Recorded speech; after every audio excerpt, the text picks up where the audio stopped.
Hey there, Lindsay here, the Frugal Crafter. It is Sat Chat time. It's that time of the week when we just chat, we just sit around and talk about stuff. Do you like stuff? Oh, yeah, I do. I have a lot of it. A lot of it in the art and craft genre anyway. So how's your week been? I hope it's been going well. I hope you have some relaxing or fun things planned this weekend, whichever you need. Sometimes you need to have fun. Sometimes you need to relax. Who am I to judge? I hope it's something creative. This has been a busy day. It is 3:45 in the afternoon when I'm filming this, and I feel like I've really done a lot today. So I'm in my work pants. I told you the other a while back. Remember I had I tried to make some gesso. I tried to salvage some gesso, and I used a drill with one of the spinny things on the end, and I just stuck that sucker right in the gesso bucket, and it just went everywhere. So it's on both of my pants, so both my pant legs. So it's okay, I'm getting stuff done today. I'm gonna get grubby and grimy, so I'm wearing those pants because then I won't feel like I need to stay clean and pristine. So it works. It works. It's just if I was to stay in my pajamas all day, I wouldn't get anything done. Even if I wear leggings, I am much less likely to be productive unless I am specifically wearing leggings because I'm going to be exercising. Isn't that funny how your clothing can kind of change your attitude? Or it's if I always have shoes on, even if they're just my clog sneakers. I always have shoes on because I feel if I'm barefoot, then it's so limited to what I can do. If I have shoes on, I'm up and down the stairs, I'm in the basement, I'm in the garage, I'm out to the car, I'm out in the backyard. I'm just everywhere if I've got shoes on. So I have indoor shoes and outdoor shoes, but I always have shoes on because I just feel really lazy once I take my shoes off. So at the end of the day, after dinner or whatever, I'm kicking back on the couch to take my shoes off, then that's it. I'll probably be asleep in half an hour with whatever I'm watching. But yeah, it's been a busy day. I had to pack up the shop down. So there was I mentioned this before in Sat Chat. Lila and I, my daughter Lila, we rented a booth in this boutique. It was a thrift store where my daughter worked, but then they bought a bigger location because they had so much stuff and they had so much clientele, so many customers that they could expand. And so they got a new place on the other side of town. It's huge, and they still had a couple months left on their lease, so they wanted to see if they could do something with that space with that amount of time and maybe extend their lease if it worked out. And so that was July, and they hoped to open up July 1st, but they didn't actually end up opening till July 15th. And then they stayed open all of August, but then towards the end of August, she called and she said, I just can't financially keep this for another year. They won't let me do month to month. So if she was going to keep that shop open, she would need to commit to a whole other year. And, she has to pay staff to be there. And she was hoping there'd be enough of the higher end things from the thrift shop to put in the boutique along with a couple of vendors that it would turn a profit or at least pay for the space and her employee. But it just didn't work out. Lila and my booth did great. I'm really bummed out because it's probably the most profitable booth I've ever had anywhere. So that's really a bummer because it was such a great location. It's just it's too bad. If I was in a position where I wanted to rent a space and move my whole studio out there and do lessons and do classes and all that stuff, that probably would be an excellent location for me. Just going by how things sold. But then again, it's not what I was selling.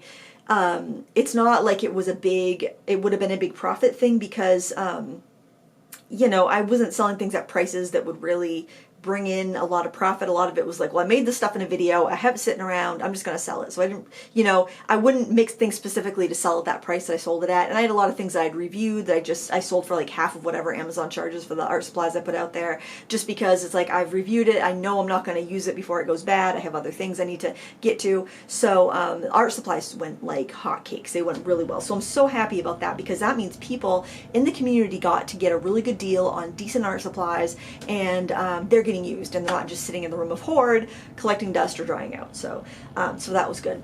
So I did that. I got the booth all packed up and I got everything brought into the garage. I brought 2 big laundry baskets because I figured, well, I'll need one anyway for all the vintage clothes Lila has for sale there, and I'll just use the other one to put my little baskets of cards in.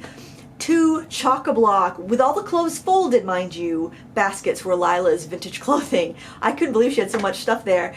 And they were heavy too. If I had put them all in one basket, it would have been towering and I wouldn't have been able to lift it because it was a lot. So, and then Jen at Win Win gave me a she gave me a box that I kind of consolidated some of my baskets of cards in. So everything's in the garage right now except for Lila's baskets. I put those in her room. I want to organize them a little bit before I put them in the armoire that's in this room. All of the paintings are fine because they were all in a print rack, so I just wrapped them in the fabric that I keep on the print rack, so they're fine. They'll just slide in there as usual. But the cards, I would kind of like to go through them and maybe sort them out by genre. I don't know. We'll see. At least sort them out by size, so they look a little bit neater in the baskets. They were pretty well organized, but I would take some out to put on my spinning rack, and then they would get. Then when I was just kind of emptying the spinning rack to pack up, things got a little jumbled, but yeah, it's not bad. It won't take me too long to organize and put away. It's nice to have everything priced up, so if I decide to do a craft fair this fall, then I'll be ready to go. I'll just need to grab my inventory and, you know, throw it in the truck and off I go. We'll see. We'll see if a good one comes up. If a good one that's convenient, because I'm pretty lazy, comes along, then, like, you know, if the local elementary school decides to do something, I can meander half a mile down the road, set up shop, and sell stuff for the day. Yeah, I don't make my living selling my wares, that's for sure. But I do make my living selling classes, and I do have a few coming up next month. I have one coming up with Sketchbook School that is now open for enrollment. It's called Yummy Color, and I can actually show you some of the artwork from it. We'll do 3 projects in class. Oh, where's the other one? The other one's right there. We'll do 3 projects in class, and it's a 3-hour class. Let me turn that light down. I don't know if that's blinding it or not. It's a 3-hour class, and it's live, but if you enroll in the class, you get a recording, and you'll always have access to that recording. But the only time you can buy the class is before the class it happens. So that's how they do their classes there. They do them. I have recorded all the content, and they have edited it, and then it'll almost be like kind of like all I can think of is, like, you remember like the PBS pledge drives when, like, they would show like whatever fancy special was going on, and then like the like host of the special would like come in and do like little breaks. I won't be doing pledge breaks. Oh my word, that would be awful on something you paid for. But you know, then you'd be Q&A and all that stuff. That way you don't have to worry about tech problems or any fuzziness in the tutorials or whatnot, and then it will be delivered to you in a nice neat package as a 3-hour recording after the class goes live. So I will put a link to that so you can watch the promo for the class and see if it might be something you're interested in. The other classes I have going on are Michael's. I have a free class on learning about the Derwent paint palettes. And I'll be doing some like basic watercolor techniques and just kind of some techniques with them just to help you get the most for whatever pan paints you happen to use, or whatever like watercolors, inks that you happen to use. We'll do some basic techniques in that free class. And then in the paid class, we will do the crow, which I think I showed you before. This one right here. So this will be in the $20 paid class at michaels.com, and if you do enroll in this before the class, that's the only time you can enroll in it, then you will get a recording the day after so that you can go back as many times as you want to do it again, or if you want to just like watch it through when it's live and ask questions and chat and things like that, then you can, and then you can use the recording to do your project if you want to afterwards. So those are available. I will link to those down below. I also, for my Critique Club members, I have a new project up in Critique Club. This is the 2nd September tutorial. Oh my word, I should just keep this light turned down. Hopefully that shows up good on screen. It's a misty boat. It's a boat with like the mist underneath it. I don't know, I just kind of felt like doing something a little bit eerie, so I thought that boat would be kind of fun.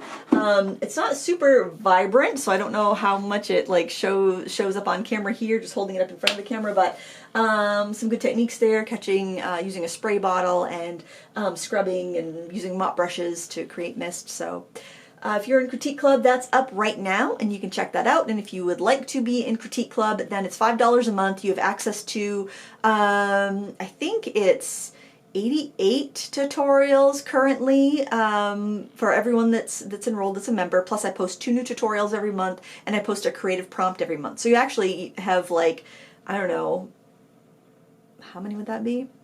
A lot. You have a lot of prompts. I don't know, something like 40 probably creative prompts in there if you want to go back just to kind of I don't know, spark something. You know, if you're kind of in a rut and you can't think of what to paint, or you just need something to get you out of a funk, you can go back to the old creative prompts if you don't like the current month's creative prompt.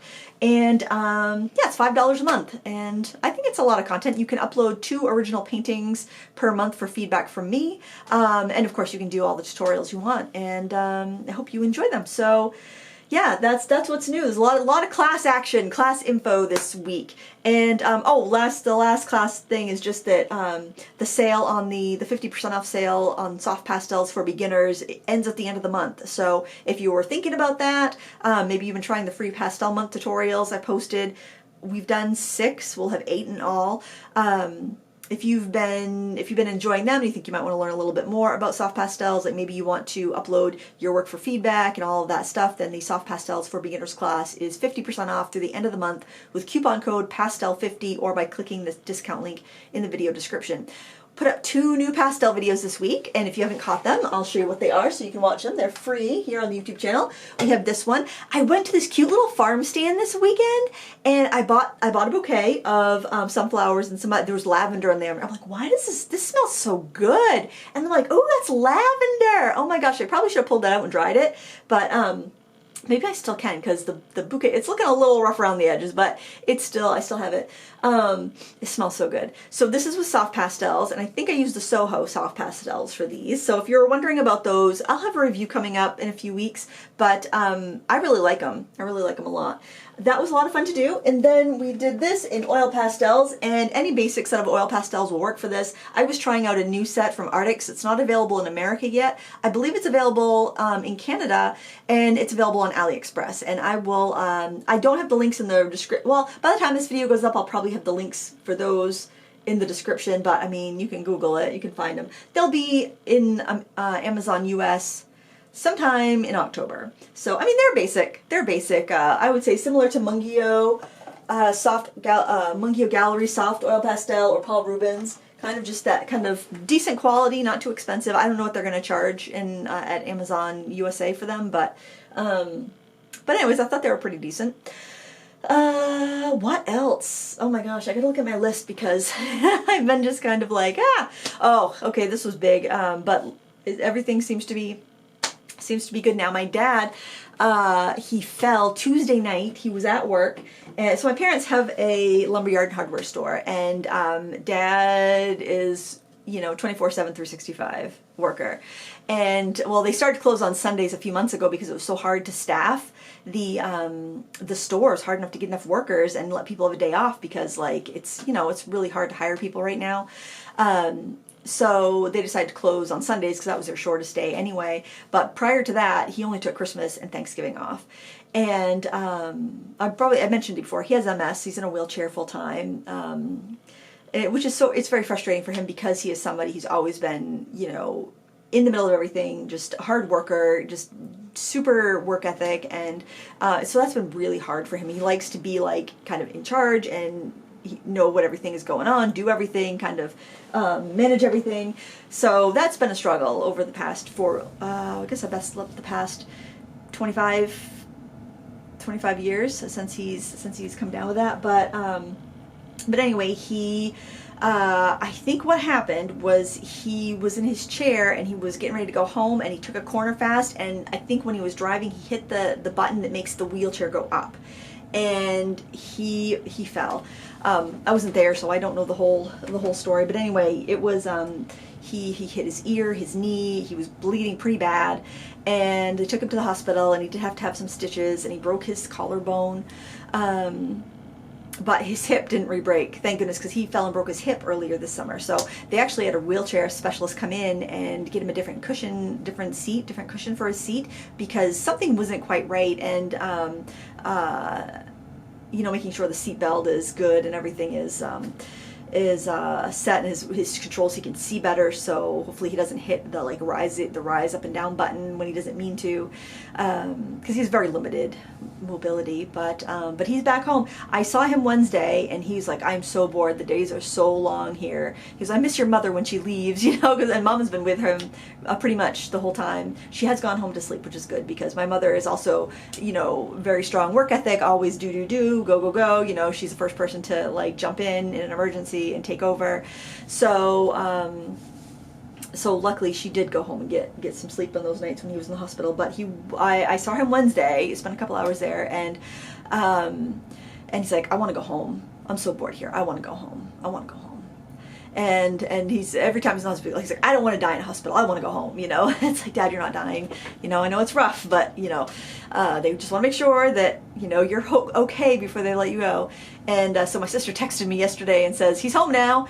And I said, did they release him or did he make a break for it? And she texted back, I think he escaped. And I'm like, I could totally see that. Like, it's pouring rain and I could see my dad and this Johnny in a wheelchair, like, you know, booking it for work, you know? And no, he was not at home. He was at work, friends. He was at work. He's actually at work, but Mom's going to take him home in a few minutes. I'm like, oh my word. My goodness, that man. Oh, so he's tough. He's tough, man. He's toughest person I know. But things seem to be okay, and that's good because I was really worried. I was worried that he'd broken his hip again because that was bad. But yeah, that's tough. It's tough. It's tough for him. But anyway, so that happened. That was a little bit of a scare midweek. Well, let's see what else. So that was probably like the biggest thing this week because that was very very worrisome, and you know, it's just when anybody at that age that falls, it's not a good situation. So it's just scary. So take care of yourselves. You know, be careful. Use your seatbelt if you're in a wheelchair, please. I am asking you, even if you don't want to, and you know, and your husband and your wife or your kids are nagging you to, just wear the seatbelt. Seriously, you know, let me nag you because you need to. Oh my gosh, it's scary. Oh, and I wanted, speaking of pastels, to totally change gears, we were talking about pastels earlier. I've had so many questions from viewers asking, can I use oil pastels on your soft pastels tutorial and vice versa? And I say you can, but you might want to, like if you're using oil pastels instead of soft pastels, because they don't smudge quite as far and they might take a little longer to apply, you might want to work a little smaller if you're trying to follow in real time. If you're watching it through and then doing it on your own, I don't think it really matters that much. But I get that question asked every single time I post a soft pastel tutorial. And soft pastel refers to the ones that feel kind of chalky. It's actually like a mixture of pigment and clay and binder that makes a pastel, but they kind of feel soft like chalk. But a lot of people hate that texture on their fingers. It's messier. So I can totally understand why you might want to use oil pastels, because those are nice and smooth and silky and they don't dust up. And if you have asthma, you know, they're not going to bother you like the dusty soft pastels will. So, you know, so I've been giving that advice, like maybe work smaller, but yes, certainly give it a try if you already have them. And then I started seeing beautiful artwork posted in the live show Frugalites group. So if you're on Facebook, Joe Maskey runs a wonderful group called live show. Actually, it's called Lindsay's Frugalites now because I don't do the weekly live shows anymore. But people share their artwork they've done from my tutorials there and other things they're working on too. And Sharon Norman has been posting these really great pastels. Like she's been doing the soft pastel videos in oil pastel and posting her work. So if you've been curious about what those videos would look like in oil pastels, what those projects would look like in oil pastels, check out that group and look at her work. It is absolutely stunning and it's wonderful. And she's like, well, I don't know how I'd convert it because I don't use soft pastels. I only use oil pastels. So yeah, Sharon Norman, awesome work. I hope that's, I type stuff in my notes app so I don't forget, and I hope that hasn't auto-corrected her name to something else that it isn't. So if that happened, I apologize, because I'm thinking your name might be Sharon Morman, and I'm seeing Norman there. Like I'm thinking, did my phone, Sharon? I apologize if I have got the wrong last name for you, but your work is outstanding. It's beautiful, and I hope everyone goes and checks it out because it will inspire anyone to pick up a pack of oil pastels and start painting because it's great. Yeah, what else? I'm looking back. Did I forget anything? Probably. Oh my word, yeah. So after I packed up the booth, I got a call from Lila this afternoon. I'm like, oh, that's nice, a call from out of the blue. An altruistic call from my daughter. That's good. I haven't heard much from Maisie, but Lila, oh, that's so nice. She's just calling me to say hello. Actually, she was calling me to ask me if I could mail a Depop package for her because she sold something on Depop and she wasn't going to be up. So luckily, she's very organized. She told me exactly where her the shoes that she sold were, and and emailed me a shipping label and all that. So I had to go to the post office and do that. And I'm like, oh my word, I'm leaving the house twice, to 2 different places in one day by car. This is very unlikely. This is like a big day for me. This is out of the house twice in one day. Very exciting. Luckily somebody was at the post office, because last time I went to the post office, nobody was there, and I waited for about 10 minutes, and I'm like, well, I guess I better go to Brewer, because I don't think anyone's coming back. There's no note in the door. It's like posted like open hours. It's just, that's what you get when you live in the country. It's like, you don't know if the stagecoach has showed up yet. The Pony Express, it's like, yeah, gotta hike it to Brewer, I guess. But luckily we had somebody in the post office. It wasn't our postmaster, it was somebody that was just filling in, but I think it's just staffing issues. Everyone's having staffing issues. So you just gotta, you gotta be flexible these days. But anyway, I thought that was funny, like, oh, so nice, and so I told her about the booth, because we packed it up, or I had packed it up, and it was her stuff too, but yeah, I had her packet that said like all of her sales and whatnot, and so I told her, and she was very, very excited about that. So it's really a bummer. It's too bad that store couldn't stay open, because it was just such a great fit. Maybe someday, if I ever decide to do public classes again, that would be a great place to consider renting, I suppose. I have no idea how expensive it is, but I used to have a studio downtown in Bangor, and I loved it. But I'm older now. This was like 18 years ago that I had a studio downtown. I closed it up when I got pregnant with the twins. I was about 6 months pregnant with the twins, because I'm just like, I can't get, I'm on the second floor. There's no elevator. I can't get like a triple stroller up here. My son wasn't even 2 yet. And I had a babysitter that came in and watched him when I was teaching. So it worked out fine. But I'm like, I can't do this with 3 under 2. I can't. It's so, and there was no parking. So I didn't rate high enough to have a parking space behind the building, because like, I mean, I don't know how many people would have to die before like it got to be my turn to have a parking space there. So I parked in the garage and slept, I don't know how far it was, maybe a quarter of a mile. I have no idea. Every day, which is fine when you're like, 26, 27 and you have no children, that's fine. But when you're, 46 and, like how do I carry stuff up flights of stairs? No. Ain't gonna do it. No. So yeah, that place, it has some stairs, but it's, it's all one level. But I'm not interested in that right now. I like what I've got going on here, and I like that there's virtually no overhead. So other than, the internet connection that I need for video, and the extra electricity I use, heating the space and lighting the space and whatnot. But it's certainly a heck of a lot less than rent. And if you have to sign a year at a time, then yeah, that would not be a now thing. And I don't even know if I want to teach in real life other than workshops once in a while. I don't know if I don't know if that's what I want to do, because that takes a certain amount of energy. That takes a lot of energy. That, like, when I do a workshop, like a in-person workshop, I am exhausted by the time I'm done.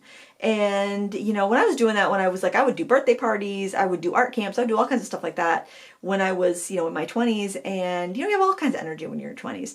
But I don't know if I would have all that kind of energy. I think like that, I would be gearing up for that 2-hour, 3-hour workshop, and then I would be toast afterwards. And it's like, I can make use of most of my 8-hour day, like work day as it is. I don't have too much lag. And I think it just doesn't take as much energy to film as it does to teach people live. I don't know. You never know. I never say never. I don't know, but that definitely, the way things sold there, it seems like that might be a good location for the for the likes of me. Who knows? Used to be a hunting store. Isn't that ironic? Wouldn't that be funny? The vegan rents the hunting store. Because everyone still knows it as the hunting store. Or that building anyway. So, I've used the Walmart watercolor paper a few times. I've done some just basically for swatching and stuff, but I think it's, what it reminds me of? Like so much like the Fabriano Studio cold press 140-pound paper. I would say that honestly, it says it's made in Malaysia, so probably not. I think theirs is made in Italy, but that's what it's the most like. I don't think it is that paper because it's not textured on the back side. It's only textured on the front side. But if you're wondering what that paper is most similar to, it's most similar to the Fabriano Studio cold press. If you like that paper, then I think that would be fine. If you hate that paper, then skip the Jumbo B creative paper at Walmart. It's not cotton. If it does have any cotton content, it would be like the 25% Fabriano Studio. I really don't know. I would doubt that it has any cotton content, but I didn't have any pilling issues. And I was doing some pretty juicy swatches, and I was kind of like stirring up the paint a bit to try to push the granulation and I was reviewing some granulate. Actually, this might be, oh, this is a piece of that actually. I mean, it's not really going to show you too much, but I mean, that's what it looks, that's what that swatch is. I had some bigger swatches, but that's already in my swatch bucket. So I went from a swatch binder to a swatch bucket. I got one of those book bins from, oh, I actually had a bunch of those because I haven't bought anything other than those papers, which I told you about last week. I totally confessed. I used one of those Dollar Tree book bins. I've got a couple over there, but it doesn't matter. But anyways, they're like almost like magazine racks, but they're really chunky and thick, and they're actually high quality. They're very rugged, and because they're meant for like for teachers to have in their classroom to like organize their kids' books. And that's great. I put all my swatches in that, and I can flip through them really quick because my binder was getting too small, and I organized it. I took out some stuff that it's like, yes, this product really doesn't need to be in here because it's not a watercolor. Oh, I got a tickly nose. Okay, I'm so classy. I'm using my paint, my watercolor rag, but I got a tickly nose and I feel like it's gonna run. I'll throw that away though.